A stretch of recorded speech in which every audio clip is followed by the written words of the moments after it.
యేసుక్రీస్తు నామమున సంఘం ద్వారా వందనాలు తెలుపుచున్నాం. మరి ప్రభు ఈ మధ్యకు రావడానికి తన కృపనిచ్చాడు. మరి ఏదైనప్పటికీ మరలా మనము ప్రభు సన్నిధిలో మనము కూడి ఆయన కొడియాడినట్టుగా ఆయన ఘనపరుచుండగా దేవుడు తన కృపనిచ్చాడు. పాటల ద్వారా మనం ప్రభువును ఆరాధిస్తూ వచ్చాం. ఇప్పుడు వాక్య విలువలో మనల్ని మనం పరీక్షించుకొని మనం ఏమైనా మన ప్రభు ఏమైనాడు కూడా మనం జ్ఞాపం చేసుకొని ప్రభువును తనివి తీరగా ఆరాధించినట్టుగా మనం సిద్ధపడుదుం గాక. యోహాను సువార్త 4వ అధ్యాయం మొట్టమొదటిగా 24 వచనాన్ని మనం అందరం కలిసి మనం స్పష్టంగా గట్టిగా బిగ్గరగానే చదువుకుందాం. యోహాను సువార్త 4వ అధ్యాయం 24 వచనాన్ని మనం అందరం కలిసే చదువుదాం. దేవుడు ఆత్మ గనుక ఆయనను ఆరాధించువారు ఆత్మతోనూ సత్యముతోనూ ఆరాధింపవలనెను. యోహాను రాసిన మొదటి పత్రిక 4వ అధ్యాయం 4వ అధ్యాయం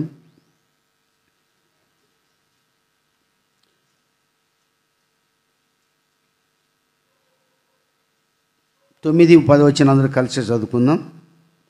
9-10 వచనాలందరూ కలిసి చదువుకుందాం.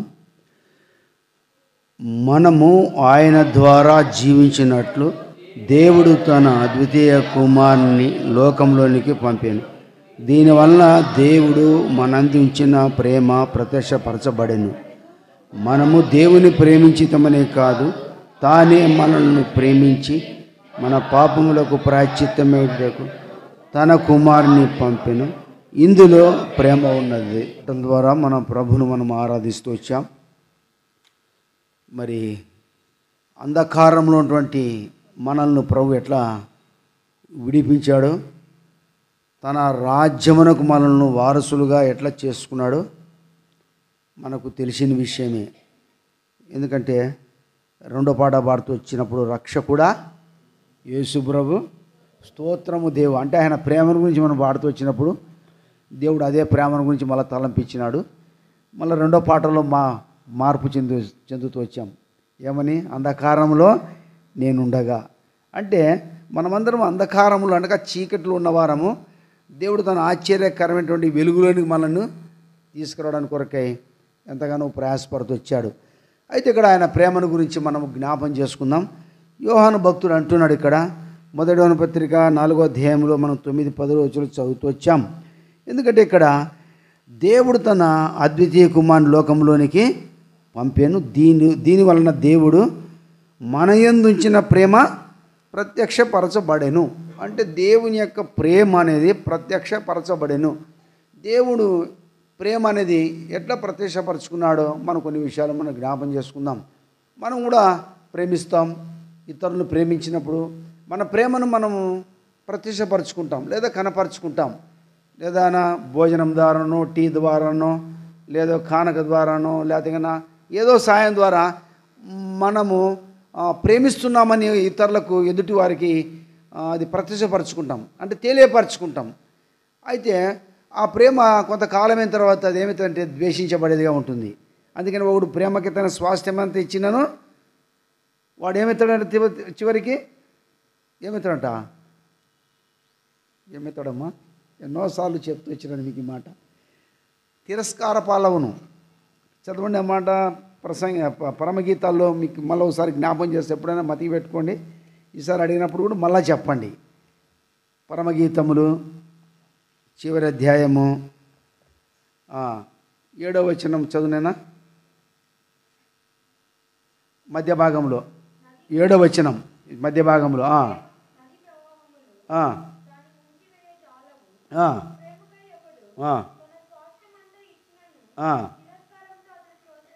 కాబట్టి ప్రేమకే ఒకడు తన స్వాస్థ్యమంతా ఇచ్చినను ఏమవుతాడంట?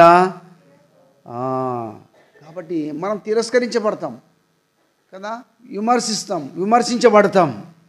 అయితే మన ప్రభు మన ఎడలో చూపినటువంటి ఆ ప్రేమను బట్టి మనం ఇక్కడ జ్ఞాపకం చేసుకుంటే నిజంగా ప్రభు యొక్క ప్రేమ అది ప్రత్యక్షపరచబడుటకు ఆయన ఏమైనాడు ఆ ప్రేమను కనపరచడానికి అంటే నిజంగా మొట్టమొదట మనం జ్ఞాపం చేసుకుంటే కూడా కొన్ని విషయాలు ఇక్కడ ఒక మాట మనం చూస్తున్నాం 10వ వచనంలో కూడా, మనము దేవుని ప్రేమించితమని కాదు, తానే మనల్ని ప్రేమించి. అంటే మనము దేవుని ప్రేమించితమని కాదు. ఇప్పుడు వచ్చి మనం కూర్చున్నాం, ఇది వారమంతా ఎట్లా నడుచుకుంటూ వచ్చాం, మన ఇష్టానుసారం జీవిస్తూ వచ్చాం. మరి ఇక్కడ వచ్చి మనం ప్రభుని ప్రేమించే వారిగా మనం కనపరచవచ్చు. ఎట్లా? పాటల ద్వారా కావచ్చు, వాయిద్యాల ద్వారా కావచ్చు, ఏదో రీతిగా కావచ్చు. అయితే నిజమైనటువంటి ప్రేమ అనేది అది ఏ రీతిగా దేవుడు కనపరుచుకున్నాడో, ఆ ప్రేమను ఎట్లా ప్రత్యక్షపరచబడుతూ వచ్చాడు, ఎట్లా ఆ ప్రేమను గురించి ఆయన తను రుజుపరుచుకుంటూ వచ్చాడు. ఈ ప్రేమ తరగనిది, మార్పు చెందనిది, ఇది అగపే ప్రేమ అని మనం జ్ఞాపం చేసుకోవాలి. అందుకని ఇక్కడ మనం 10వ వచనంలో మనము దేవుని ప్రేమించితమని కాదు, తానే మనల్ని ప్రేమించి మన పాపములకు ప్రాయశ్చిత్తమేంటుటకు తన కుమారుని పంపాను. ఇందులో అంటే ఆయన ప్రాయశ్చిత్తం కావాలి. ప్రేమ అంటే ఏమయ్యా ప్రాయశ్చిత్తం అంటే తాను అప్పగించుకోవాలి, ఆ రక్తం చిందించాలి. ఎందుకంటే దేవుని వాక్యం రాయబడింది. హెబ్రీ రాసిన పత్రిక 9వ అధ్యాయము మనకి 16వ వచనం ప్రకారం అక్కడ ఏమని రాయబడింది? అక్కడ త్వరగా చదవండి. హెబ్రీ 9:16లో మరణశాసనం ఎక్కడున్నో, కాబట్టి ఇక్కడ మరణశాసనం రాసిన వాని మరణము అవశ్యమైనది. అంటే దేవుడు మరణశాసనం రాస్తూ వచ్చాడు. ఎప్పుడు రాశాడు ఈ మరణశాసనమును? ప్రారంభంలోని ఏదైనా తోటలో దేవుడు ఆదాముతో అంటూ వచ్చాడు, ఆదామా ఇదిగో ఈ తోట చెట్ల పండ్లు నువ్వు తినవద్దన్నాడు. అంటే ఆజ్ఞాపించినటువంటి వృక్షఫలములు నువ్వు తింటివి గనక అంటాడు. మళ్ళీ 3వ అధ్యాయం 17వ వచనంలో, నీ భార్య మాట విని నువ్వు తింటివి గనక నువ్వేమైపోయినావు, నువ్వు మన్నే గనక తినమని. దాని ముందేమన్నాడు? ఆ చెట్ల పండ్లు తింటే నువ్వు నిశ్చయంగా మరణిస్తావు అన్నాడు, నువ్వు చచ్చేదమన్నాడు. అంటే నరునికి ఆజ్ఞాపించాడు. ఇది దేవుని యొక్క ఆజ్ఞ ఉన్నది. అంటే మానవుడు దేవుని యొక్క ఆజ్ఞను మరి కోల్పోయిన వాడు ఉన్నాడు, లేదా తృణీకరించుకున్నాడు. అందుకని దేవుని యొక్క ప్రేమను మానవుడు పోగొట్టుకున్నాడని మనం చెప్పవచ్చు. అంటే ఇక్కడ మరణశాసనము దేవుడు అక్కడ రాశాడు మొట్టమొదటికి. ఆ మరణమును దేవుడే విధించినట్టుగా రెండోదిగా మనం చూస్తే ఆ మరణశాసనం రాసినటువంటి దేవుడు ఇక్కడ ఏం కావాలంట? మరణం పొందుట. అంటే అందుకని ఇక్కడ మనం చదువుతూ వచ్చిన భాగంలో మనం చూస్తూ వస్తే మరి ఇక్కడ తన కుమారుని పంపిన ఇందులో ఏముందంట? ప్రేమ ఉన్నది. అంటే ప్రేమ ఉన్నది అంటే కుమారుని పంపడమే కాదు, ఇక్కడ ఆ కుమారుని ప్రాయశ్చిత్తంగా అర్పించడానికి కొరకై. అంటే ఆ కుమారుడు ప్రాయశ్చిత్తంగా ఊరికనే అప్పగించబడ్డా? ఊరికనే సరే అప్పగించబడినంత మాత్రాన వెంటనే ఏదైనా చేశారా? అట్లా కూడా కాదు. హెబ్రీ కథ పౌలు అంటాడు, ఏమంటాడు? 13వ అధ్యాయంలో ఒకసారి జ్ఞాపం చేసుకుందాం చూడండి. హెబ్రీ రాసిన పత్రిక 13వ అధ్యాయంలో ఇక్కడ పౌలు ఒక మాట, చక్కని మాట అంటాడు చూడండి. 13వ అధ్యాయం 12వ వచనం మనం అందరం కలిసి చదువుదాం. 13వ అధ్యాయం 12వ వచనం, కావున యేసు కూడా తన స్వరక్తము చేత ప్రజలను పరిశుద్ధపరచుటకై గవిని ఎలుపట. అంటే ప్రాయశ్చిత్తం అంటే మామూలుగా ప్రాయశ్చిత్తము రాయబడింది, కానీ ఆ ప్రాయశ్చిత్తానికి కాల్సిన క్రయం అనేది ఇక్కడ మనం చూస్తున్నాం. ప్రాయశ్చిత్తము అంటే ప్రాయశ్చిత్తం కొరకై తన కుమారుని పంపెను. అంటే మన పాపము నిమిత్తమై మనకు ప్రాయశ్చిత్తం కలగడానికి కొరకై తన కుమారుని పంపెను. ఇందులో ఏముంది? ఇప్పుడు ప్రేమ ఉంది. అంటే ఈ ప్రేమ అనేది అక్కడ ప్రత్యక్షపరచబడింది. ఆ ప్రేమ ప్రత్యక్షపరచబడడానికి కారణం ఆయన శిలువలో బలి కావాలి, రక్తం చిందించాలి. అందుకని అపోస్తలుడైన పౌలు కూడా ఆ ప్రేమను గుర్తించాడు, ఆ ప్రేమను తెలుసుకోగలిగాడు. ఆ ప్రేమను గురించి ఇక్కడ మనకు వివరిస్తున్నాడు. ఇక్కడ ఏమంటున్నాడు ఇప్పుడు పౌలు హెబ్రీ గ్రంథకర్తతో, హెబ్రీ సంఘముతో ఏమంటుండే ఇక్కడ?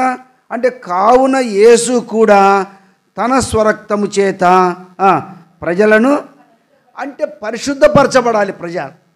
ప్రజలు పరిశుద్ధపరచబడాలి, వ్యక్తి పరిశుద్ధపరచబడాలి. పరిశుద్ధపరచబడాలి అంటే ఏమవసరమని ఇక్కడ మనం చూస్తున్నాము. ఏమవసరం? అక్కడే ఉంది కదా మీకే, రక్తం అవసరం కదా.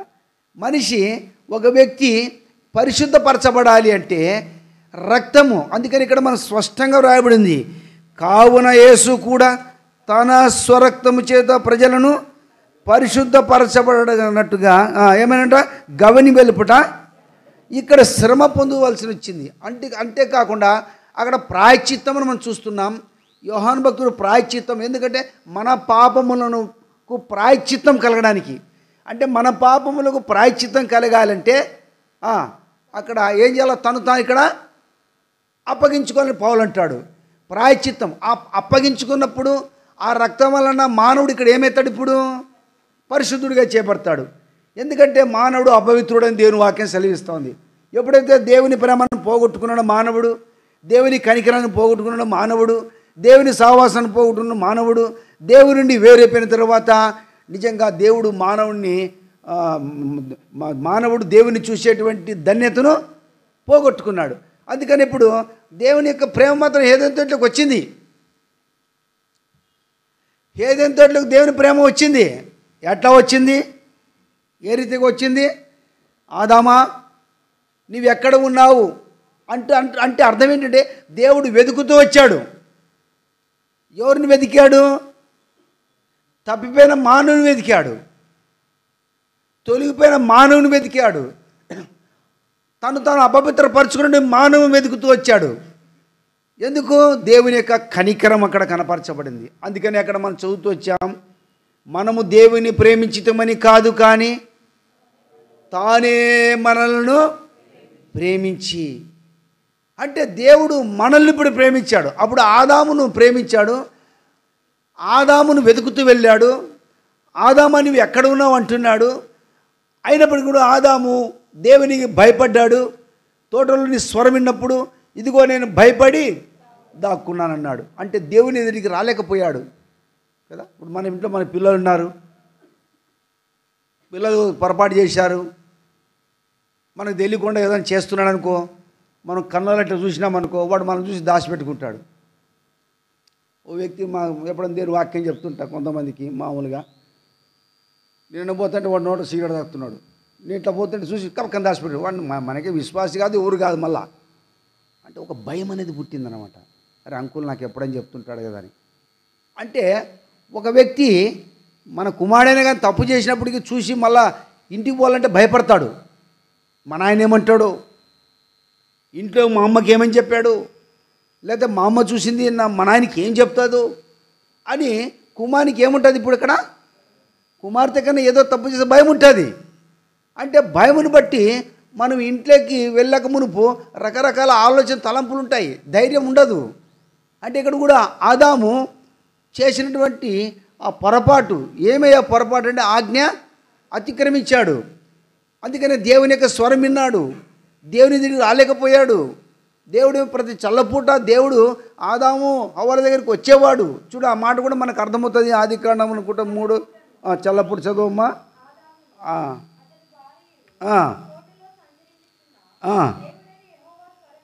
చాలు. కాబట్టి ఇక్కడ 8వ వచనం 3:8 మాట రాయబడింది. చల్లపూటన అంటే దేవుడు ప్రతి చల్లపూట వచ్చేవాడు, వారితో సంభాషించేవాడని మనం కూడా జ్ఞాపం చేసుకోవాలి. ఇప్పుడు దేవుడు ప్రతి చల్లపూట వచ్చేవాడు, వారితో సహవాసం కలిగి ఉండేవాడు.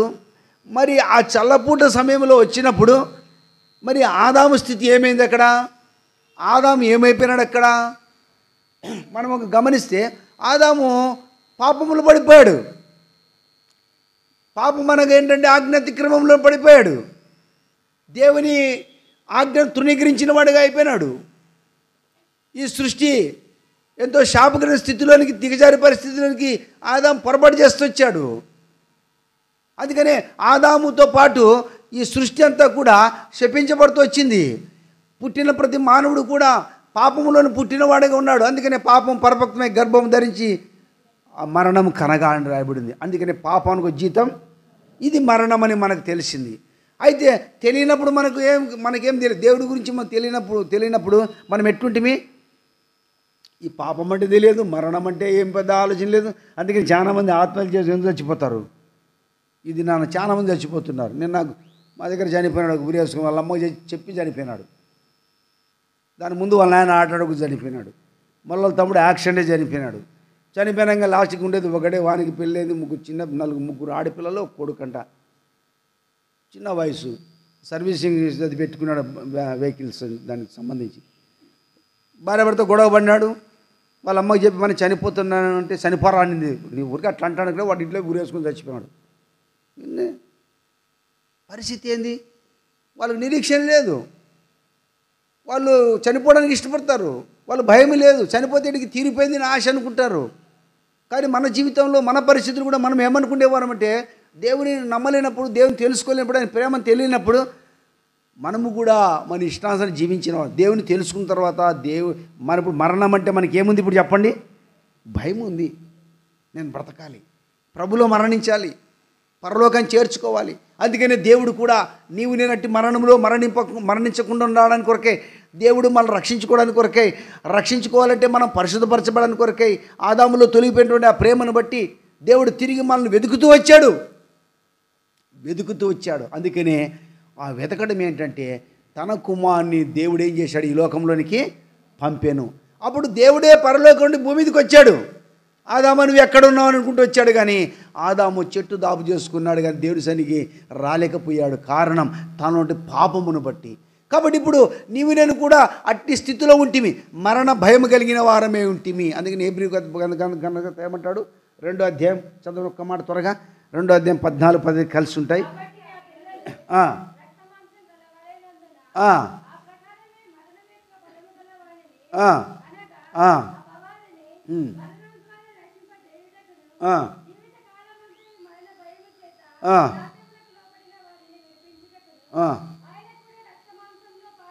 కాబట్టి ఇక్కడ ఆ మరణ భయములో నుండి మనల్ని విడిపించడానికి కొరకై ఆయన కూడా ఇక్కడ రక్తమాంసంలో, అంటే ఎందుకంటే రక్తమాంసం దేవుని రాజ్యమును స్వతంత్రించుకుని దేవుని వాక్యం రాయబడింది.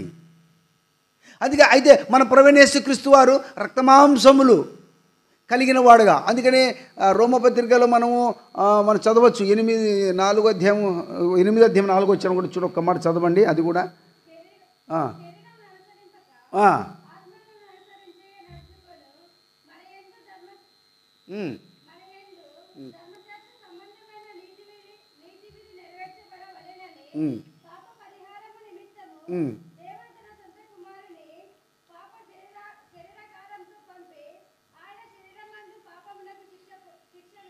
కాబట్టి ఇక్కడ రాయబడిన ప్రకారంగా ఆయన పాప శరీరాకారముతో పంపి, కాబట్టి ఆ శరీరమందు మనకు పాపక్షమాపణ కలిగించడానికి కొరకే ఆయన శరీరమందు ఆయన శిక్ష పొందడానికి దేవుడు చేసిన కార్యాన్ని మనం ఇక్కడ చూస్తున్నాం. అంటే కుమారుని పంపాను అంటే ఎట్లా పంపాడు, ఏ రీతికి పంపాడు, ఏ స్థితిలో పంపాడు అనేది కూడా మనం గమనించాలి.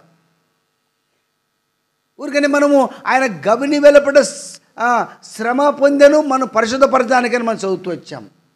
సరే, ఇప్పుడు కుమారుని పంపాను అంటే ఆ కుమారుని ఎట్లా పంపాడు, ఏ రీతికి పంపాడు కదా. అందుకని మనము గలతీ పత్రిక 4:4 అక్కడ అంటాడు, కాలము పరిపూర్ణం ఉన్నప్పుడు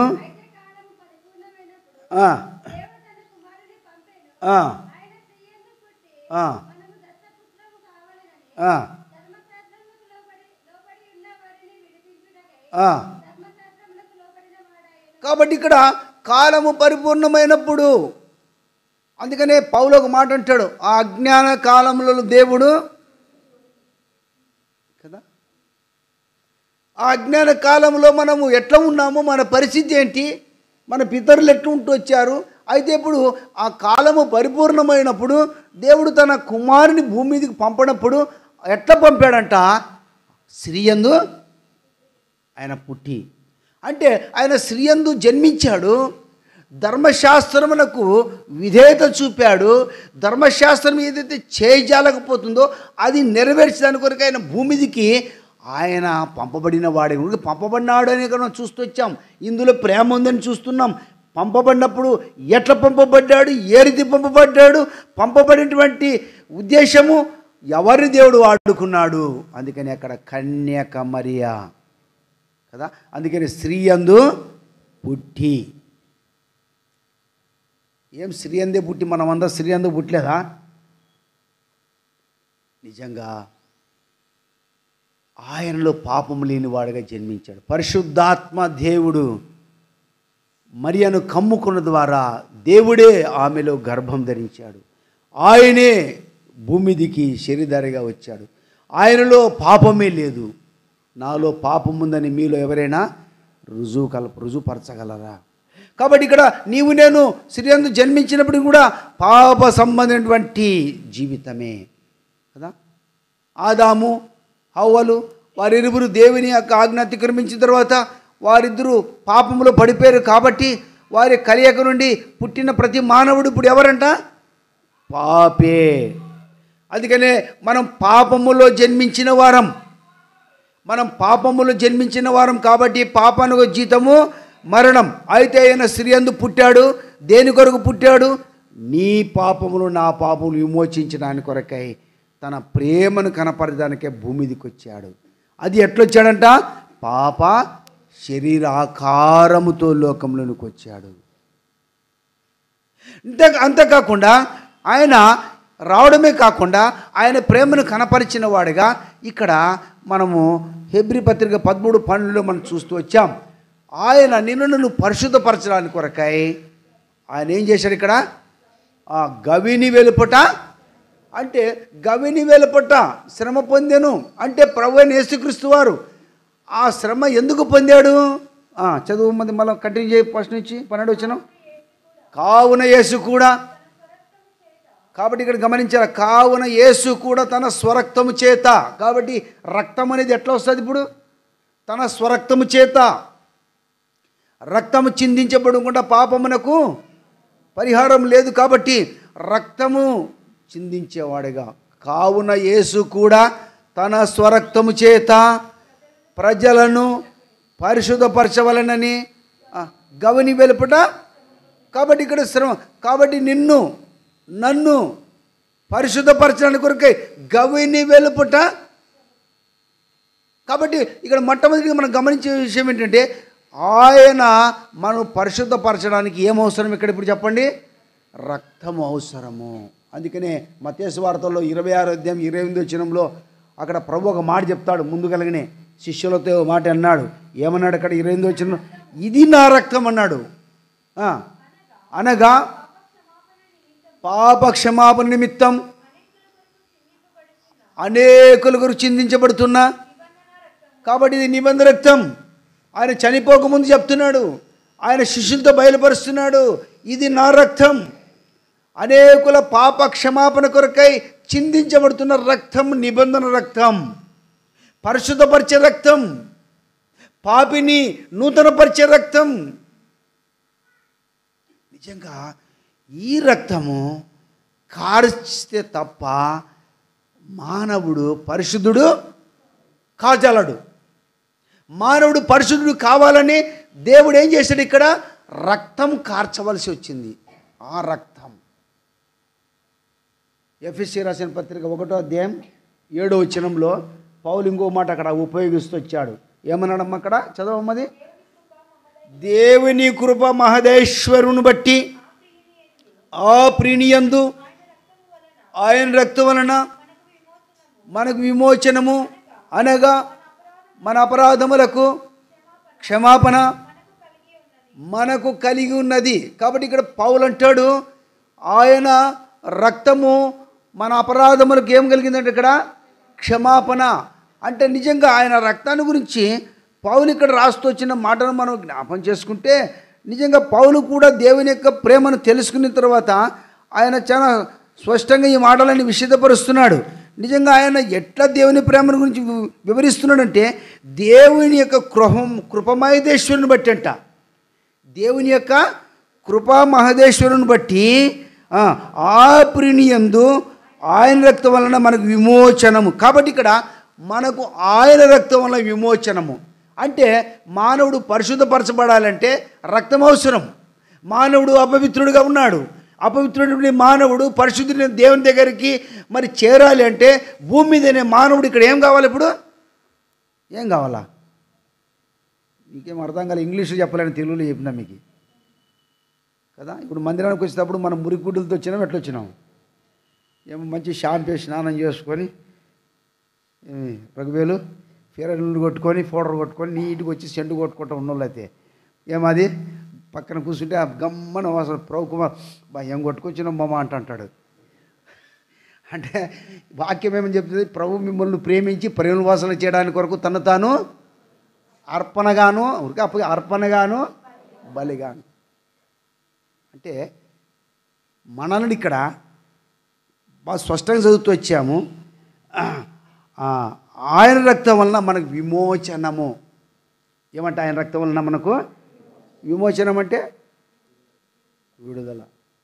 మన వాళ్ళు ఏదో ఇడిపించుకొని పోయినట్ట, ఏదో బంగారు షాప్లో ఆ చీటీ పెట్టినారంట. పోయినారు, అడిగిపోతే వాడు డబ్బు కట్టాలంట. అంతా ఆ డబ్బు కట్టేటప్పుడు ఏం తీసుకొని వెళ్ళాలా మళ్ళా? ఏమ్మా తెలియంటూ ఉంటారా? మీరు బంగారం కుదిపెట్టిన లేరు అక్కడ. ఏం మెరక కరెక్ట్ కదా? అదేముంటుంది? పత్రం ఉంటుంది ఒకటి రాసించినాడు వాడు. సుజాతకు బాధ్యత కరెక్ట్గా చెప్పా. ఏముంటుంది ఒకటి? అది ఉంటుంది. తీసుకొని పోతారు ఆడికి. పోతే వాడు చీటీ చూస్తాడు, ఏ డేట్ ఇంతవరకు ఎంత ఇంట్రెస్ట్ అంతా రాసేసి మొత్తం చేసి డబ్బు కట్టినాక అది తీసుకొచ్చి చీటీ చేసి ఇచ్చేస్తాడు. ఇంకంతే. అంటే వాడికి అర్థమైంది, నీ సొత్తు నీకేమైంది? విమోచించబడినావు, తీసుకొని వెళ్తున్నావు, నీ సొత్తు నీకు అందింది. ఇప్పుడు ఏం ప్రభు కుమార్ కరెక్ట్ కదా? గట్టి చెప్పండి. అవునన్నట్టే అయిపోయా. మీకు అర్థమేం చెప్తున్నా కొన్ని విషయాలు. అంటే ఇక్కడ మనం ఏం చూస్తున్నామంటే దేవుని కృపమాదేశాన్ని బట్టి ఆ ప్రియనియందు ఆయన రక్తం వలన మనకు విమోచనము. మనం విమోచించబడాలంటే ఇప్పుడు ఏమవసరము? పరిశుద్ధపరచబడాలంటే ఏమవసరము? మళ్ళీ ఏమంటాడు ఇక్కడ పౌలు? అదే మాట అదే దాంట్లోనే ఎక్కడే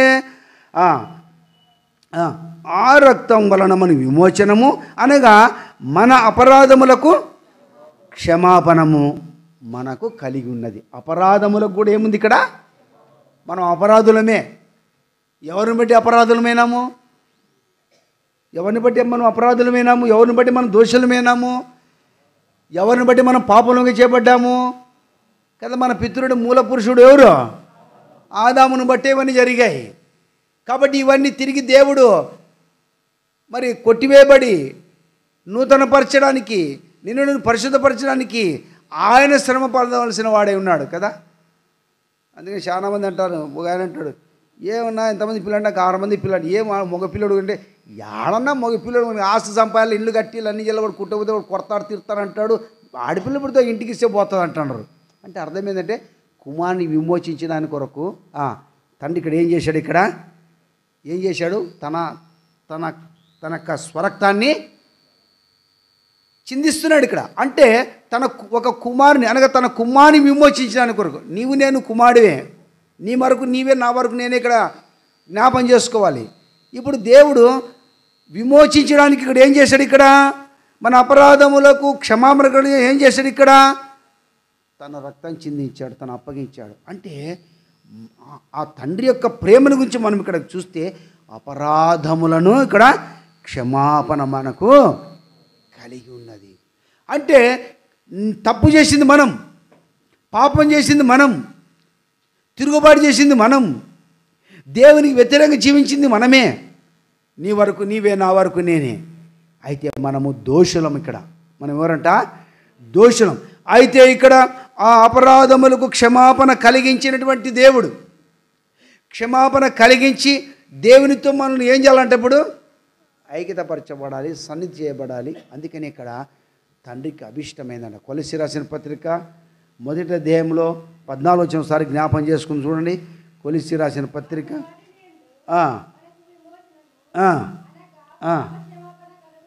కాబట్టి ఇక్కడ ఆ కుమారుని యందు ఇప్పుడు ఏముందంటే ఇక్కడ మనకు విమోచనము, పాపక్షమాపణ.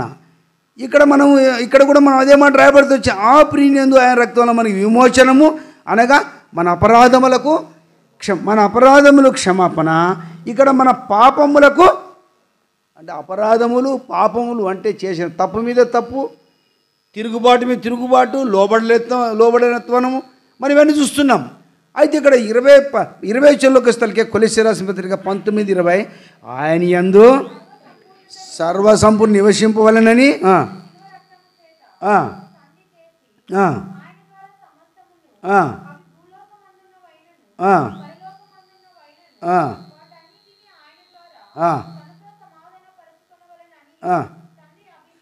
కాబట్టి ఇక్కడ దేవుని యొక్క ఉద్దేశం ఏంటంటే ఆయనలో సర్వసంపూర్ణత నివసింపవలనని. ఎట్లా నివసిస్తుంది సర్వసంపూర్ణత అంటే? శిలువ రక్తం ద్వారా అంటున్నాడు ఇక్కడ. అంటే రక్తము అనేది మనకి చాలాసార్లు మనకు కనబడుతుంది ఇక్కడ. ఎందుకంటే ఆ రక్తం అనేది మనల్ని పరిశుద్ధపరిచేదిగా ఉంది, మనల్ని క్షమించేదిగా ఉంది, మనల్ని విమోచించేదిగా ఉంది, దేవుని సన్నిధి తీసుకొచ్చేదిగా ఉంది, మనం దేవుని సన్నిధిలో ఆయన మనల్ని ఏం చేస్తున్నాడు ఇక్కడ సంధి చేసేదిగా ఉంది. అందుకనే ఆయన యందు సర్వసంపూర్ణత నివసింపవలనని ఆయన శిరక్తము చేత సంధి చేసి ఆయన ద్వారా సమస్తమును అవి భూలోకముందైనను పరలోకముందైనను వాటిని ఆయన ద్వారా తనతో సమాధాన పరచుకొనవలనని తండ్రికి. కాబట్టి సమాధానకర్త అయిన దేవుడు అంటే సమాధాన పరచవలనని తండ్రికి అభిష్టమాయని ఇక్కడ ఆయనలో సర్వసంపూర్ణ నివసించాలని, ఆయన కార్యము ఇక్కడ నెరవేర్చబడాలని దేవుడు మానవుని తిరిగి సంపాదించుకోవడానికి కొరకై రక్తము చిందించడానికి కొరకై ఆయన ఇష్టపడ్డాడు. అందుకని ఆయన భూమి మీదకి పాప శరీరాకారంతో వచ్చాడు, రక్తమాంసం కలిగిన వాడిగా ఉంటూ వచ్చాడు. ఆయన రక్తం చిందించడానికి ఇష్టపడ్డాడు.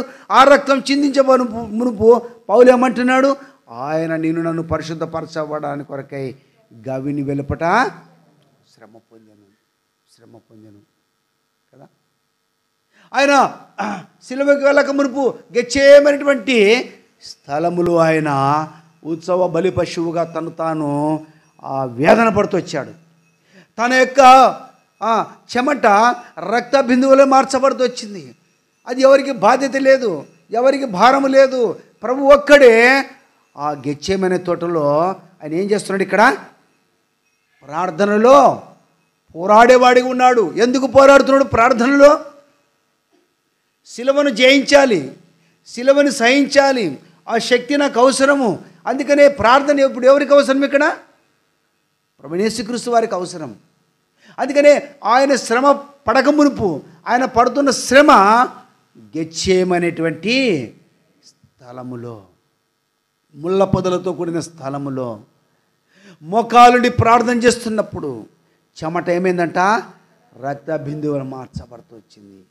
భారముతో వేదనతో లోకమును జయించడానికి కొరకై, సిలువని మోయడానికి కొరకై, పాప క్షమాపణ కొరకై ఆ ప్రభువైన యేసుక్రీస్తు వారు నిజంగా ఎంత శ్రమ పడుతున్నాడంటే ఆ శ్రమ మనకు అర్థం కాదు. మనం కొద్దిసేపు ప్రార్థన చేయాలంటే ఇట్లా కురుకుతాం, అట్లా కురుకుతాం, నుంచి బయట ఉంటాం, రొంత వస్తాం. నిజమే కదా, కొద్దిసేపు ఉండలేం. మళ్ళీ ఆదివారం అసలు టైం కల్లా చూస్తాం, ఎప్పుడో 1 గంట ఇట్లా అంటాం. చేతిలో ఇప్పుడు లేవులే వాచ్లు, అందరు సెల్లు ఉన్నోడు సెల్లో చూస్తారు, కింద ముసుకేసుకొని చూసుకోవచ్చు. అంటే మీరు కాదులే, వీళ్ళని లేక మిమ్మల్ని అంటాడా. అంటే పరిస్థితి ఎట్లా ఉందంటే మన ప్రభు అయితే ఆ గెచ్చేయమైనటువంటి ఆ స్థలములో ప్రార్థన. రెండోదిగా ఆయన పిలాతు ఎదుట వచ్చి మరి చేతులు కట్టుకొని నిలబడినాడు. ఒక సర్వాధికారి దేవుడు, సృష్టికని దేవుడు అయింది ఎంత అవమానపరచబడుతూ ఆయన ఎక్కడ ఉన్నాడంటే తీసుకొచ్చారంటే మళ్ళా ఆ రాళ్ళు పరిచిన స్థలంలో తీసుకొచ్చారు. ఆ స్థలంకి ఏం పేరంట, గప్పాత అని పేరు. రాళ్ళు పరిచిన స్థలం, ఎంతో వేదనకరమైన స్థలం. ఆ స్థలం నిజంగా ఆయన తీర్పులోనికి వచ్చాడు. అక్కడ ఎక్కడికి వచ్చాడా, తీర్పులో. అది కూడా ఒక అవమానమే. అక్కడి నుంచి మళ్ళా పోతే ఆయన సిలువలో 3 బ్రేకుల మీద వేలాడుతున్నప్పుడు ఆయన 2 దొంగల మధ్య ఆయన నలిగిపోతున్నాడు. ఎంత వేదనతో తండ్రి వీరేం చేస్తున్నారో వీరు ఎరగరు కనుక వీరిని. అంటే ఎందుకు ఈ మాట పదే మనం వాడుతున్నామంటే తండ్రి మరి కుమారుని నలగొట్టడానికి ఇష్టపడ్డాడు. అందుకనే ఆ కుమారుని భూమి మీదకి పంపినట్టుగా మనం చూస్తూ వచ్చాం. ఇందులో ఏముంది ఇప్పుడు చెప్పండి, ప్రేమ ఉంది కదా. ఆయన కుమారుని అప్పగించాడు కాబట్టి శిలువలో ఆయన పడుతున్న వేదన బట్టి మనం ప్రేమించాడని మనం చెప్పగలుగుతున్నాం ఇక్కడ కదా. మానవుని ప్రేమ ఎటువంటిదంట, తిరస్కార పాలే ప్రేమ. మానవుడు తర్వాత మన గురించి నేనైనా సరే నీవైనా సరే ఎవరైనా సరే ఫస్ట్లో బాగా ప్రేమ కలిగి బాగానే ఉంటాం, అన్నీ ఉంటాం. సమస్యలు వచ్చిన తర్వాత ఆ ప్రేమ ఈర్ష్యగా మార్చబడుతుంది. ప్రారంభం ప్రేమ కంటే ముగింపు ప్రేమ ఈర్ష్య ఇంకా భయంకర కఠోరమైనదిగా ఉంటుంది. ఇంకా ద్వేషం, ఈర్ష్య, అక్కడ పోయి చెప్పడం, ఇక్కడ చెప్పడం, నేను పెడితే, నేను చేస్తే, నేను ఇస్తే అన్నీ చెప్తాం. మళ్ళీ నన్నే మోసం చేసి నన్ను చేసి. కానీ ప్రభు అట్లా చేయలే. నువ్వు తప్పు చేసినా, నువ్వు తిరుగుబాటు చేసినా, ఈ వారంలో ప్రార్థన చేసిపోయినా, ఈ వారంలో సంఘ ప్రార్థన రాకపోయినా, ఈ వారంలో బైబిల్ స్టడీ రాకపోయినా, ఈ వారం నీ ఇష్టానుసరం తిరిగినా, నీ ఇష్టానుసరం ఉన్నా, ప్రభు నా కుమార్తె, నా కుమారుడా, నేను నిన్ను నేను నిన్ను నిజంగా ప్రేమించే వాళ్ళు పలికిన మీరు ప్రేమించలేదని అర్థమైపోయింది. ఏమ్మా నా కుమారుడు నా కుమార్తె నేను నిన్ను ఇప్పుడు గట్టిగా నిజంగా ప్రేమిస్తున్నానంట. అర్థమైందా? అంటే ఇక్కడ విషయం ఏంటంటే ప్రభు ఆ సిలువలో ఆయన అంత వేదన పడుతూ ఆయన నలిగిపోతున్నాడు. కింద చూస్తే వాళ్ళు అంటున్నారు నువ్వు దేవుని కుమారుడు అంటావు కదా, నువ్వు దిగి రా సెలవు మీద అంటాడు. ఇంకో దొంగ అంటాడు నువ్వు దేవుని కూడా నిన్ను రక్షించుకొని మమ్మల్ని కూడా రక్షించను. ఇంకొక అంటాడు. ఎన్ని రకాల వేదనలు, ఎన్ని రకాల శ్రమలు, ఎన్ని రకాల సమస్య. ఊరికే చదవడం కాదు అక్కడ. ఆయన గవిని వెలపట శ్రమ పొందాను. ఆ శ్రమ గురించి ఇంకా అనేక సంగతులు ఉన్నాయి. మనం కొన్ని మాటలు చూసుకుంటాం, ఒక రెండు మాటలే. మన జీవితాంతం ఆయన గురించి చెప్పుకుంటే సరిపోవు. మాటలు ఎన్నో వస్తాయి, ఊరడించే మాటలు ఇవి.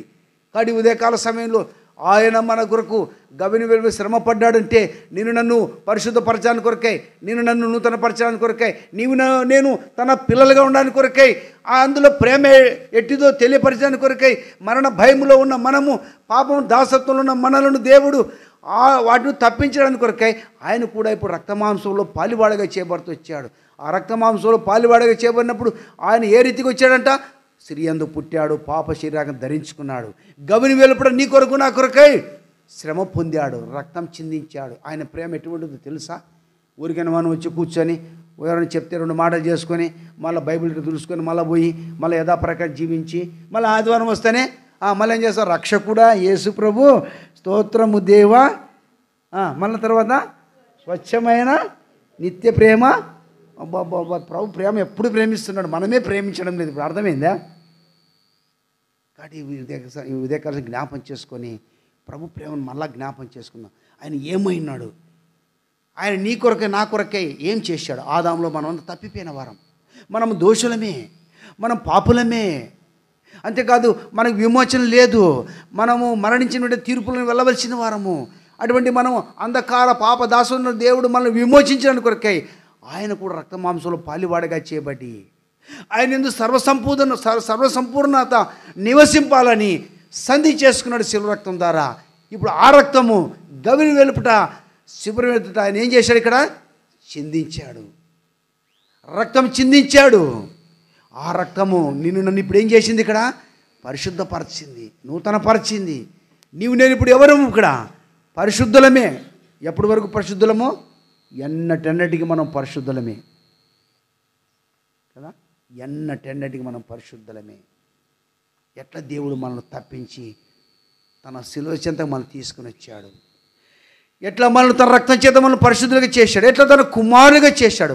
మనం ఆయన వెతకలేదు, కానీ దేవుడే మనం వెతుక్కుంటూ వచ్చి శిలువలో రెండు చేతులు చాపేశాడు. ఏమని? లోబడినలని ప్రజలారా నా వైపు చూడండి. దినమెల్లా చేతులు చాపేవాడుగా దేవుడు మన కొరకే అతిక్రమం చేయవారు ఒకడిగా ఎంచబడిన వాడే రక్తం కార్చాడు. ఏమీ లేదు ఆయన దగ్గర. ఆయన నీ కొరకు నా కొరకు ఆ సిలువలో ప్రాణం అర్పించి భూమికి ఆకాశాన్ని మధ్యలో సిలువలో తలవాల్చాడు. సైతాన్ను పత్రాన్ని సిలువ మేకుల ద్వారా ఏం చేశాడు? ఇప్పుడు ఆ రెండవ పత్రాన్ని చించివేశాడు. ఇప్పుడు మనం విడిపించుకున్నాడు. నిన్ను నన్ను ఇప్పుడు ఏం చేశాడు? దేవుడు విమోచించాడంటే విడిపించుకున్నాడు. మనం ఎన్ని రకాల వస్తువులో మనకు తెలుసు. దేవునికి ఒక రకంగా వస్తువులుగా మనం ఉన్నాం. విలువైన సొత్తు అన్నాడు దేవుడు. మీరు మీ సొత్తు కాదు, విలువ పెట్టి నేను కొన్నా, నా రక్తం ద్వారా మేకులతో కొట్టించుకొని పాపత చించివేశా. నువ్వు నా సొత్తు అయ్యా. ఎక్కడికి పోయినాను? ఆరాధించావా? నన్ను ప్రేమించావా? మళ్ళా జ్ఞానంతో తెలివితో ఆరాధించి ప్రేమించారు. మళ్ళా తనివి తీరగా మనం ఏం చేయాలంట? నిండాన మనసుతో యోహాను సువార్త అందుకే చదువుతూ వచ్చాం 4:4 ప్రకారం దేవుడు ఆత్మ గనక ఆయన ఆరాధించేవారు ఆత్మతోనే సత్యముగా. అంటే ప్రభు కార్యములు ఎరిగి నీలో పాప క్షమాపణ కలిగి ఉంటే, ఆయన రక్తం ద్వారా నువ్వు విమోచించబడి ఉంటే, దేవుడు నా కొరకే తన ప్రేమను కనపరిచాడు. ఇదిగో ప్రభు నేను నిన్ను ప్రేమిస్తున్నాను సత్యమని నీ నోటి ద్వారా వచ్చేదే ఆరాధన. ఇది మనం జ్ఞాపం చేసుకొని మనం ప్రభుని ఆరాధిస్తాం. కాబట్టి మన ప్రభు మనల్ని తిరిగి ఏం చేశాడంటే, ఒక మాట చూసుకుని ముగించుకుందాం. పేతురు రాసిన మొదటి పత్రిక మొదటి అధ్యాయము 14వ వచనం అందరూ చదువుదాం. నేను పరిశుద్ధుడనే ఉన్నాను గనక మీరును పరిశుద్ధులే ఉండుడని వ్రాయబడి ఉన్నది. చాలు. నేను పరిశుద్ధుడై ఉన్నాను గనక ప్రభు మను పరిశుద్ధపరచడానికి కొరకే ఏం చేశాడంట? గవని వెలపట అంటే తన రక్తం కార్చి, యేసు కూడా తన రక్తం ద్వారా మనల్ని పరిశుద్ధపరచడానికి కొరకై గవిని వెలపట శ్రమ పొందాను. ఇది జ్ఞాపం చేసుకొని, ప్రభువా నేను ఒకప్పుడు అపవిత్రుడిగా ఉంటిని, ఇప్పుడు నీ రక్తం ద్వారా నన్ను పరిశుద్ధపరచు. ఇప్పుడు నువ్వు పరిశుద్ధుడు కదమ్మా? చెప్పండి, పరిశుద్ధులేనా? పరిశుద్ధులైతే గట్టిగా ఆరాధన చేస్తాం, ప్రభును తనివి తీరిగా ఆరాధన చేస్తాం. ఉదయకాల ఇది జ్ఞాపం చేసుకొని, ప్రభువా నన్ను పరిశుద్ధపరచడానికి నన్ను ఎవరు పరిశుద్ధపరచలేదు. నేను లోకంలోంటి పాపం, మోసం, శాపంలోంటిని, మరి అంధత్వంలోంటిని నాకు వెలుగుగా వచ్చావు, నన్ను విమోచించావు, నన్ను ప్రత్యేకించుకున్నావు, నీ నిత్య రాజ్యం మనకు వారసులుగా చేశావు. అందుకే నేను ఆరాధిస్తాను ప్రభు. మనం 2 మాటల ప్రభువును మనము ఆరాధన చేస్తాం.